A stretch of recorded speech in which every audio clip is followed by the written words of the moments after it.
In 1936, 4 climbers perished on this wall, their tragic struggle immortalized in climbing history.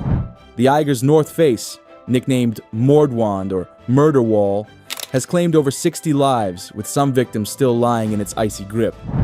Rising nearly 4,000 meters above the Swiss Alps, the Eiger North Face is more than just a mountain. It's a legend carved in stone and ice. Known to climbers as the Mordwand, the Murder Wall, this colossal face of crumbling limestone and treacherous ice fields has written some of mountaineering's most dramatic and tragic chapters. The statistics alone are staggering. Over 1,800 meters of near-vertical terrain, temperatures that can plummet to minus 30 degrees Celsius, and sudden storms that appear without warning. But numbers can't capture the true nature of this climb. The real danger lies in the details. The way morning sun can trigger deadly rockfall, how afternoon clouds might signal an approaching blizzard, or how a single misstep on the infamous Hinterstoisser Traverse can leave climbers stranded with no escape. The face reveals its character through its notorious features. The first ice field, a sloping death trap, where falling ice sweeps everything in its path. The Swallow's Nest, a tiny ledge where exhausted climbers cling to survival. And high above them all, the White Spider, a sprawling ice field whose radiating cracks resemble the legs of a deadly arachnid, waiting to ensnare those who reach it, exhausted.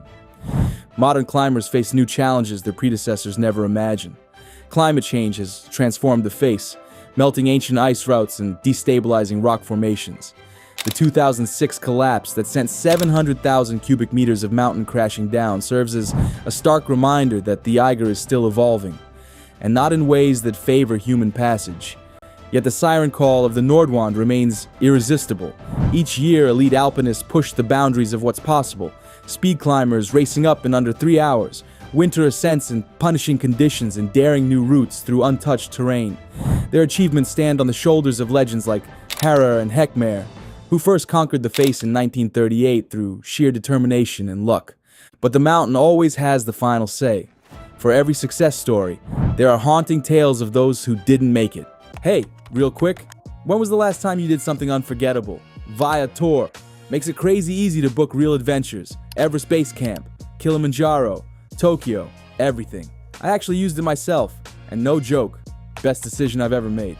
Don't just watch other people live life, go live yours. Links below.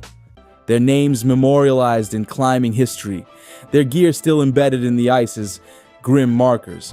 The Eiger doesn't discriminate between novice and expert. It tests them all equally. What drives people to risk everything on this wall? Perhaps it's the ultimate challenge, the purest form of adventure, or simply the need to confront one's limits against nature's indifference. One thing is certain, as long as the Eiger stands, climbers will keep coming, drawn to the Mordwand's deadly beauty like moths to a flame. The question isn't whether the mountain can be climbed, but at what cost? This is the Eiger North Face, where legends are made, dreams are shattered, and the line between courage and folly disappears into the clouds. The Eiger North Face is a gauntlet of nightmares, but 3 sections in particular have earned their reputation as the deadliest challenges on the climb. Each presents its own unique horrors, testing climbers' skill, endurance, and sheer will to survive. The Hinterstoisser Traverse, 3,000 meters. The climb's first true test comes early, a 40-meter horizontal stretch of smooth, near-vertical rock named after Andreas Hinterstoisser, who first crossed it in 1936. This section demands a nerve-wracking sideways climb with nothing but air beneath your feet. The danger? There's no turning back. Once climbers commit, they must, remove the ropes used to cross, cutting off any retreat. Many have died here, stranded when storms hit, unable to reverse their path. Modern climbers use fixed ropes, but the Traverse remains a psychological breaking point, where the mountain first asks, "Are you sure you want to do this?" The second ice field and Death Bivouac, 3,300 meters. Above the Traverse, the face opens into a vast sloping ice field, a death trap disguised as a reprieve. The second ice field is a shooting gallery for falling rocks and avalanches, funneling debris directly onto climbers. Many have been struck here, including members of the 1936 team. Just beyond it lies the Death Bivouac, a tiny ledge where exhausted climbers are forced to spend the night, often without shelter. Temperatures plunge, frostbite sets in, and fatigue turns fatal. It was here that Tony Kurtz and his teammates made their last stand, their bodies later found frozen in place. The White Spider, 3,700 meters, summit exit. The final gauntlet is the Spider, a sprawling web of ice and snow that seems to move beneath climbers' feet. Named for its radiating cracks, this section is a maze of unstable snow bridges and hidden crevasses. Avalanches roar down it without warning, and the exposure is absolute. One slip, and there's nothing to stop a fall. In 1938, the first ascent team was nearly swept away here, saved only by digging their axes in at the last second. Today, climate change has made it even more unpredictable, with melting ice turning stable routes into collapsing death traps. Why these sections kill? What makes these three zones so lethal isn't just the technical difficulty. It's the combination of factors. The Hinterstoisser leaves no escape. The second ice field batters climbers with debris, and the Spider waits until they're exhausted, then strikes. Most deaths happen here not from a single mistake, but from the slow grind of cold, fear, and the mountain's relentless pressure. Few climbs in the world demand so much for so long, and fewer still punish failure so absolutely. This is the heart of the Mordwand's legend, not just a wall, but a trial by ice, stone, and time itself.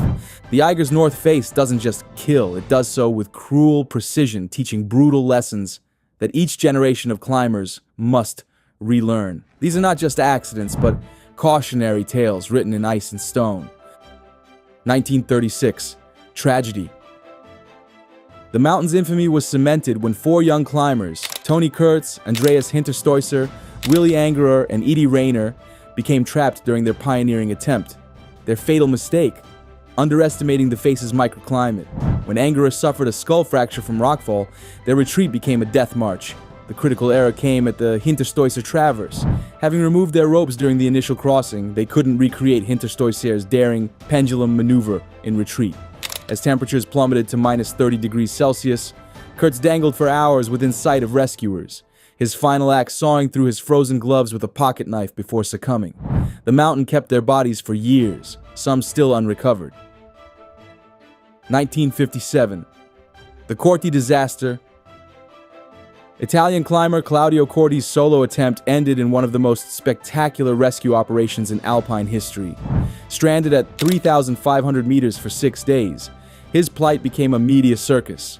The failed rescue cost 2 lives. German climber Alfred Hellepart fell 300 meters during the attempt, while Longhi, Corti's would-be savior, froze to death beside him.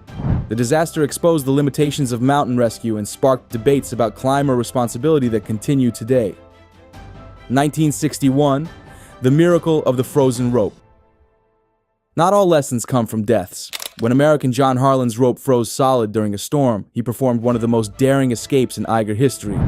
Trapped at the Spider with no way to descend, he spent 36 hours unraveling the frozen strands fiber by fiber to create a makeshift rope. His survival proved that even the Mordwand's most hopeless situations demand creative solutions. Modern disasters, the changing face of danger. Recent decades have seen new patterns emerge. 2005, a Czech team killed by a serac collapse at the exit cracks, proving climate change is altering the face's dangers. 2015, a British climber's fatal fall from the Traverse of the Gods, highlighting how commercial guiding increases risk. 2022, a soloist's body recovered from the Spider. His GoPro showed 12 hours of confused wandering before hypothermia set in. Each disaster reveals the Eiger's evolving nature. The rocks grow more unstable, the ice more unpredictable, yet the fatal mistakes remain strikingly similar. Hubris, poor weather assessment, and that most human of failings, the refusal to turn back.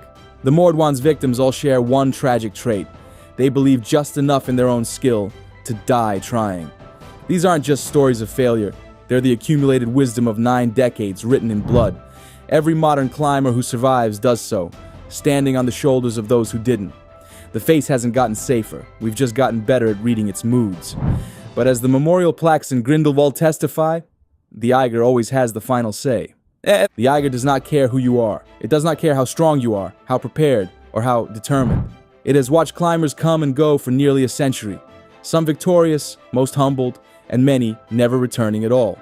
The North Face remains what it has always been: indifferent, unpredictable, and utterly unforgiving. For those who dare to challenge it, the question is never just, can I climb this? But what will it cost me? The Eiger always answers, sometimes with a summit, often with a lesson, and sometimes with the ultimate price.